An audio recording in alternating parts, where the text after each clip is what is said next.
ভারতের বিভিন্ন দূতাবাসে বাংলাদেশের দূতাবাসে পরিকল্পিতভাবে হামলা করা হচ্ছে। এই হামলার পেছনে ওই পতিত ফ্যাসিস্ট শেখ হাসিনার দোসররা জড়িত, এই তথ্যপত্র আমাদের হাতে ইতিমধ্যেই এসেছে।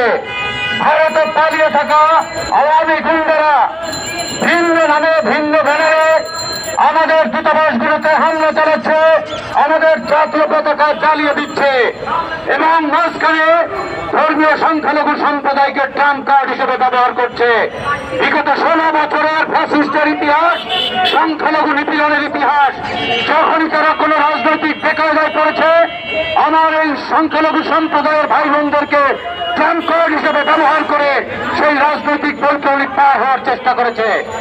আজকে যখন তাদের লুটপাট অন্যায় অবিচারে সাধারণ ছাত্র জনতার বিপ্লবের মুখে দেশ ছাড়তে বাধ্য হয়েছে, আমরা বাংলাদেশে রাজনৈতিকভাবে পুনর্বাসিত হওয়ার জন্য ভারতের মাটিতে বসে ওই হিন্দুত্ববাদী মোদীর চক্রান্ত এবং সহযোগিতায় শুভেন্দু অধিকারী এবং মমতাদের প্রচ্ছন্ন সহায়তায় বাংলাদেশের বিরুদ্ধে ষড়যন্ত্র চলছে।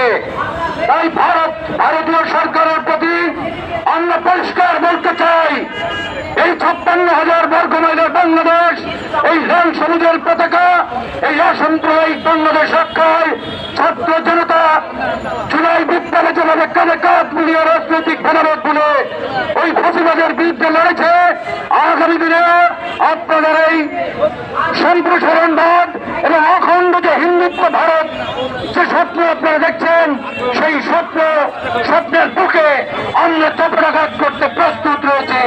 সকল ষড়যন্ত্র ভেদ করে বাংলাদেশের হিন্দু, বৌদ্ধ, খ্রিস্টান, মুসলমান সবাই ঐক্যবদ্ধভাবে আপনাদের সকল ষড়যন্ত্র মোকাবেলা করে এই লাল সবুজের পতাকাকে সমুন্নত রাখবো এবং সম্প্রীতির বাংলাদেশ সারা বিশ্বের বুকে যেভাবে মাথা উঁচু করে দাঁড়িয়েছে সেই ধারাবাহিকতা রক্ষা করব এবং সেই আন্দোলনে জাতি, ধর্ম, বর্ণ, গোত্র নির্বিশেষে সকলকে ঐক্যবদ্ধভাবে শহীদ প্রেসিডেন্ট জিয়াউর রহমানের 19 দফা বেগম জিয়ার বাংলাদেশ বাঁচাও আন্দোলনের একটা নীতি এবং তারুণ্যের অহংকার তারেক রহমানের 31 দফাকে বুকে লালন করে আপনার বানিয়ে আমরা লড়ে যাব, সেই প্রত্যয় ব্যক্ত করে আমার বক্তব্য শেষ করছি।